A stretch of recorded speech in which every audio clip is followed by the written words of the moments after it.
All right. Let's start off by saying I do not own the rights to this music, but it's funky. Hey, brother over there, you're now tuned in to the news and reviews with your boy.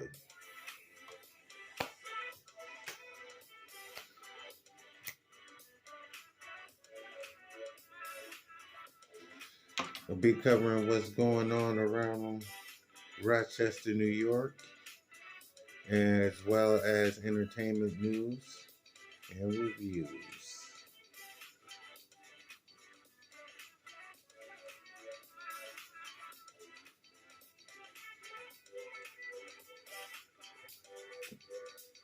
This is sponsored by D Corp Industries, Hindy's Tees and Prints, and the movement, hashtag Nobody Cares,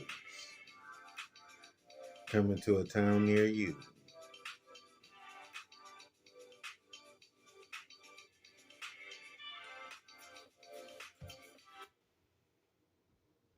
Alright, so let's bring to you guys today's headlines and what's going on out here in Rochester, New York. Alright, we'll start with a 13-year-old steals a Kia, crashes, tries to flee, and the vehicle hits the patrol car. Let's see what happened with this one here. See, you would say it's the youth, but I can't say that because I remember a time when I was 13 years old. I crashed the car. I crashed it. I did crash it. But I didn't mean it. I was just trying to learn how to drive. Alright, so this situation, a 13-year-old boy faces charges after police said he stole a Kia, crashed into a tree, and tried to flee before the vehicle rolled into a patrol car. Oh no. An officer was driving on Lyle Avenue around 11:30 p.m. Saturday when he spotted the vehicle on Myrtle Street with no headlights on.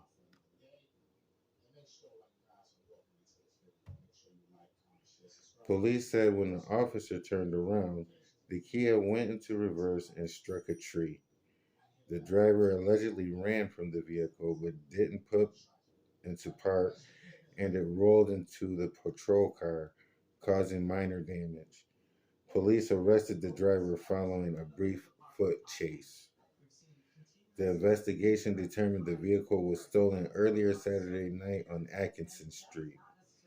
The driver was charged with grand larceny, criminal possession of stolen property, unauthorized use of a motor vehicle, and criminal mischief. He was issued an appearance ticket. Hey, issued an appearance ticket, you know? He's 13 years old. He's a kid. He's just figuring it out. Should kids be stealing cars at that age? Absolutely not. But does it happen? Absolutely it does. Hey, what are you going to do? You know?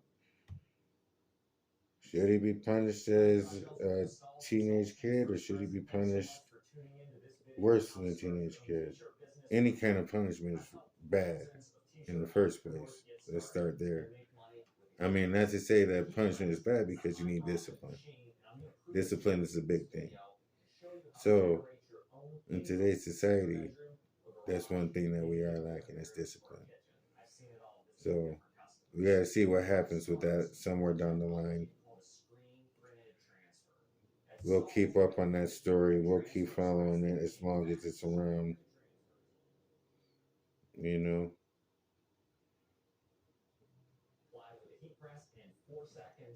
Oh, let's see this one here. Ex-Rochester police investigator claims retaliation, harassment, and stalking by colleagues. Now, this is a cop. This is a cop that's saying that they're retaliating against him. what's happening with this. A former Rochester police investigator claims in a lawsuit, one that includes allegations against former colleagues of stalking and harassment, that he was the victim of employment retaliation. In the lawsuit against the city and its police department, retired investigator Aaron Wilcox contends that he was denied a chance to again join the department's ranks because of his earlier whistleblowing complaints against fellow members of the force. For those of you who don't know what whistleblowing is, that means that he turned in dirty cops or they wasn't fulfilling their oath properly. So he pulled their card and they got in trouble and it probably was connected in the police union and for that, for trying to make them do their job right, he got penalized. And he's saying that they were retaliating against him when he tried to go back to working as a cop. They told him no or something. Let's see what else is going on with that. Twice, Wilcox alleges he received no backup during police pursuits, even though he requested it. The police department said it could not substantiate those allegations because a change in systems prevented them from recovering information about the pursuits, the lawsuit states. The lawsuit occasionally reads more like Days of Our Lives than Cops, with claims that two of Wilcox's colleagues had designs on the same policewoman and he became embroiled in that conflict. Had designs on the same policewoman. What is it? Three of these guys is trying to bag one chick? And now they all got into it and now they not following. This is what's happening here. This is what it seems like what's happening here. All right, so according to the lawsuit, Wilcox joined the Rochester Department in 1999 and rose through the ranks. In 2019, he contends his career and mental health began to suffer as he was pulled into a conflict between two of his superiors, animosity triggered because they disliked each other and they were interested in the same woman. Oh no. So the two higher ups wanted to get with the one lady and they was putting him in it because he probably was close to her. Some of the allegations in the lawsuit actually played out in Twitter confrontations last year between some of the central characters. The tweets have since been deleted. The lawsuit notes that Wilcox filed a complaint with the State Division of Human Rights. The agency issued a finding of no probable cause, meaning it did not find sufficient proof of discrimination to further investigate his allegations. Let's read that one more time. The agency issued a finding of no probable cause, meaning it did not find sufficient proof of discrimination to further investigate his allegations. So that means they didn't have no evidence, no nothing, even though they had the tweets, but they deleted the tweets, so they don't got them no more. So they can't say what he's saying is true or not. Whoop-de-doo. City officials said Friday they do not respond to allegations in pending litigation. Attorneys for Wilcox could not be reached Friday. The lawsuit alleges that Wilcox's supervisors, Captain Nasser Zelenovich and Lieutenant Jeffrey Lafave,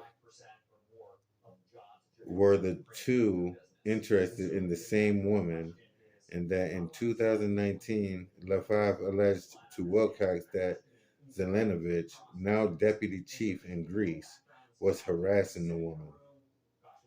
Lafave alleged that a voice recording he had that included police radios in the background were Zelenovich and a woman in a sexually explicit conversation.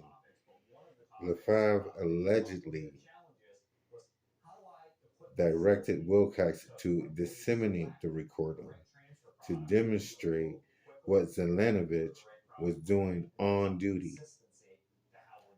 So he was telling him to pretty much be the scapegoat and to be the whistleblower and take that radio recording and turn it in to show what his boss was doing while he was on duty. Because he was over there and they both wanted the same chick. They probably was going back and forth with her. So Wilcox refused to share the audio. Over the next 2 years, investigator Wilcox would be subject to additional chaos and adverse employment actions overflowing from this intense feud between his two supervisors, Lieutenant LaFave and Captain Zelenovich, the lawsuit alleges. After other incidents in which Wilcox said he tried to navigate the toxic work environment and the anger between his two superiors, LaFave confronted Wilcox in an elevator, wanting to fight. LaFave allegedly pursued him outside of the building and there attempted to fight Zelenovich, who was outside. In 2021, Wilcox said he began dating a female investigator who afterward complained that Zelenovich was stalking and harassing her with texts and phone calls. Wilcox alleges that he called police after Zelenovich showed up at Wilcox's Greece home and that the Greece police did not respond to his complaint of stalking. Wilcox retired in January of 2022, then applied to rejoin the force 9 months later. He was not rehired. Despite many vacancies with the force, the decision was based on his past complaints, Wilcox alleges.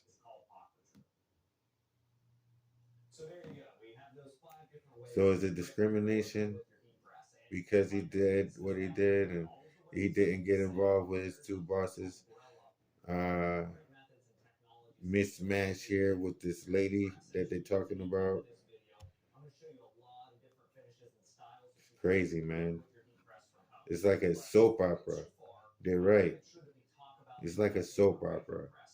Instead of serving and protecting and doing the job right, these guys are going around fighting each other over a police chick that don't really want either one of them because she's dating both of them, so she just want what she can get out of them. You know what I mean? And then Wilcox stuck in the middle because he know her like that, and he cool with both of the bosses, but now he ain't cool with the one LaFave because LaFave tried to fight him in the elevator, tried to fight him outside the courthouse. Because after having him turn in the audio, and he told him I don't want to turn in the audio, so LaFave should be mad at himself. He mad because Zelenovic is already with the chick. You see what I'm saying? That's crazy. Zelenovic is with the chick, and LaFave is mad about it. So now everybody's got to suffer with that. And that's crazy. It shouldn't be that way. Definitely shouldn't be that way. You know?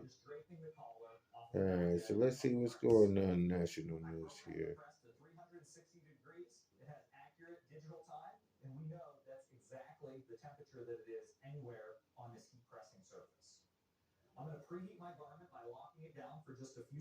Hmm.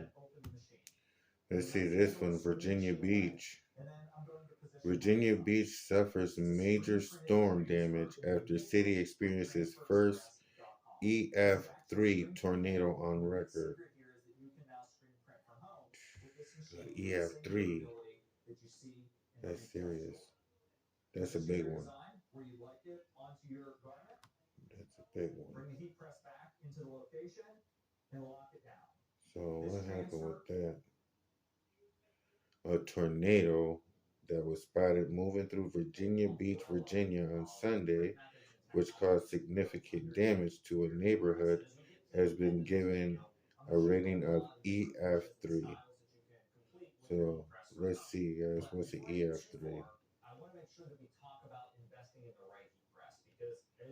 How are tornadoes rated? Enhanced Fujita scale. Okay, so that's an enhanced Fujita scale. Oh, they was just showing it to me. They was just showing it to me. Oh, so an EF3 means that the winds were 136 to 165 miles per hour. Holy mackerel. 136 to 165 miles per hour. The winds were going in this tornado over in Virginia Beach. Prayers to you guys. Hope you guys get that sorted out over there. That's a big one. Approximately 115 homes were damaged by the twister. The National Weather Service issued a tornado warning for the area just before 6 p.m. Eastern Sunday, and not long after the twister was spotted moving through Virginia Beach. Officials received calls for downed trees, even one knocking onto a vehicle near Great Neck Middle School and trapping a person inside. Eesh. Ed Stannett shot the video below from his porch in Virginia Beach, watching as debris was lofted in the air. Then there's a video there. This is in care of Fox Weather.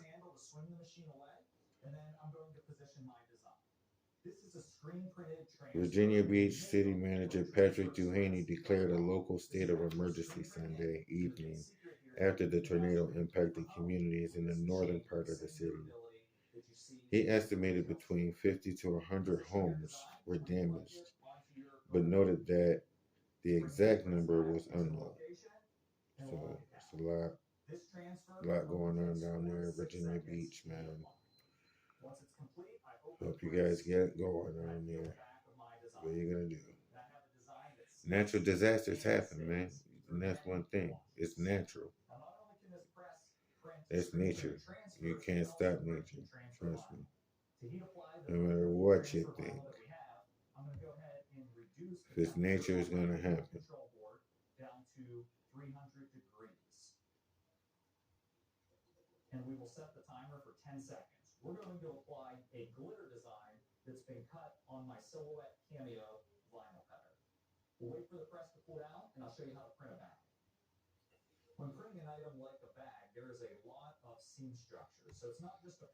Yeah, this one remind me of my man Joe Hungry. U.S. says 20,000 Russians killed in Ukraine war since December. The White House said Monday it now estimates that just since December, Russia has suffered 100,000 casualties, including more than 20,000 killed, as Ukraine has rebuffed a heavy assault by Russian forces in eastern Ukraine. Russians, 20,000 dead by the Ukrainians. Ukrainians on the American side is supposed to be, so think about that. And what has become a grinding war of attrition, the fiercest battles have been in the eastern Donetsk region, where Russia is struggling to encircle the city of Bakhmut in the face of a dogged Ukrainian defense. White House National Security Council spokesman John Kirby said the U.S. estimate is based on newly declassified American intelligence. He did not detail how the intelligence community derived the number.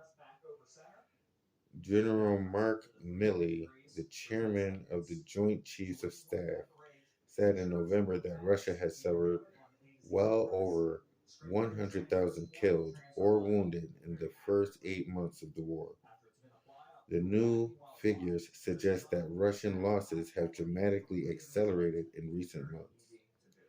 Troops from Russia, Wagner mercenary group, and other forces are fighting Ukrainian troops house to house, to try to gain control of what has become known as the Road of Life, the last remaining road west still in Ukrainian hands, making it critical for supplies and fresh troops. Both sides have cited gains in recent days. Kirby said nearly half those killed since December are Wagner forces, many of them convicts who were released from prison to join Russia's fight. He said the Wagner forces were thrown into combat and without sufficient combat or combat training, combat leadership, or any sense of organizational command and control. So they released people from prison, sent them into war for them to get killed. That's what Russia did. That's what America is claiming right now. That Russia released their prisoners and put them into an army without the proper training for them to go into war against people who are properly trained. Does that make sense to anybody? Sure, it doesn't to me. Kirby said the Russian casualty count for this little town of Bakhmut was in line with some of the fiercest periods of fighting during World War II, including the Battle of the Bulge, the last major German offensive campaign out of the Western Front, and the Guadalcanal campaign, the first major Allied offensive against Japan. It's 3 times the number of killed in action that the United States faced on the Guadalcanal campaign in World War II, and that was over the course of 5 months, Kirby said.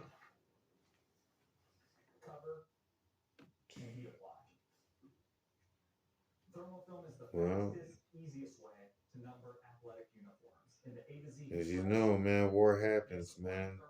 You know, everybody has an opinion on what war, sparking war, and what's the reason behind it, and there's all types of theories and conspiracies and stuff like this. They about the information that they just want you to know and things like that.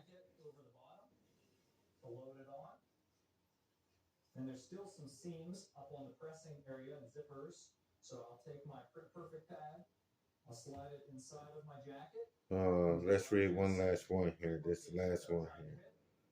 This one is about the concert that was here in Rochester. It was finessed 2 times in Glorilla. It's no criminal charges after Rochester concert ended in deadly crowd surge. So no criminal charges.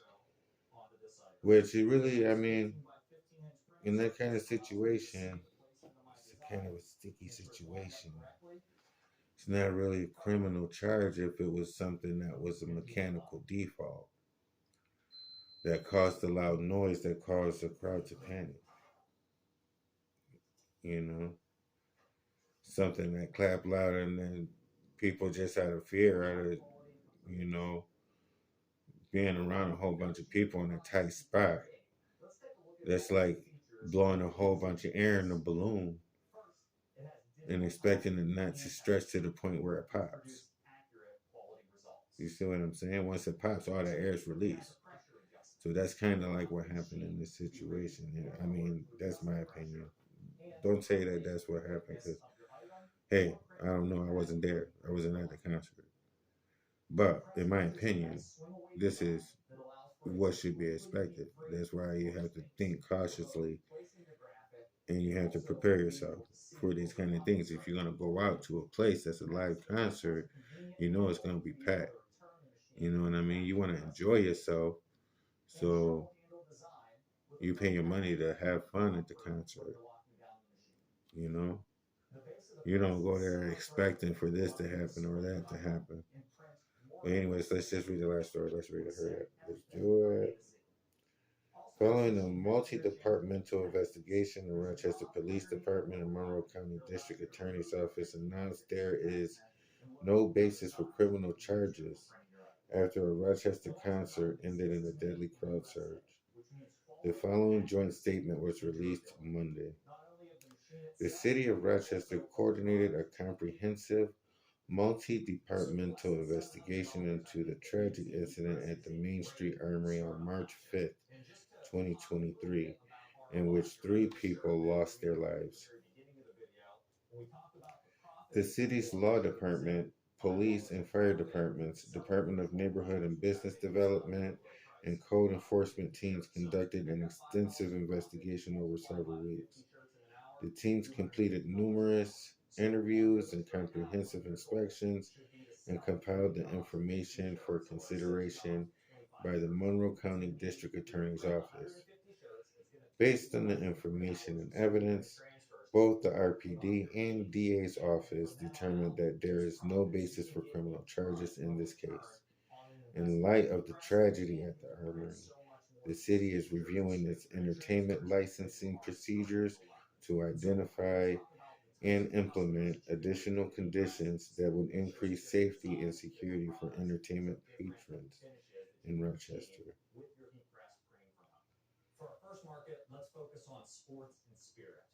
You gotta follow the code. You gotta be following the code. There's a code. It should say in this room there should be no more than 200 people. So if it has that sign, then you shouldn't have more than 200 people in that room because after that it's a hazard. So even if you're person number 201, just know if you bought the ticket, then that's kind of like buying into, you know, your portion of that show. So you have the option if you want to sell it, your ticket, if you want to redeem it at the place and go in there, you know, depending on the level of the ticket you got, if it's VIP or whatever, you can redeem it. You can do whatever you want with the ticket. But once you do that, once you go in there with that ticket, just know that that's your own liability. Now you're responsible. They're not really responsible. You're responsible. The incident occurred in early March at the Main Street Armory in Rochester. Three women were killed after the Glorilla and Finesse Two Times concert ended in a crowd surge. One of the victims, 33-year-old Rondasia Belton, a Buffalo native, was a city employee who worked in the City of Buffalo Traffic Violations Agency. 35-year-old Brandy Miller of Rochester and 35-year-old Aisha Stephens of Syracuse were also killed. A few days later, the Rochester Police Department denied the Main Street Armory's entertainment license renewal.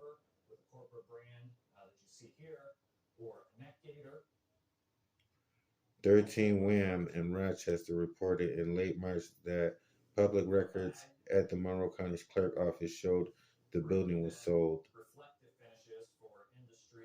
So he got rid of the building afterwards, after that happened. So, yeah, that's how it is, and that's how it's going down here in Rochester, New York. Just so you know, now you know. It's been real, y'all. And I'll be back with more news next time, probably some reviews. Keep it going on the ones. You cannot forget the twos. Until next time.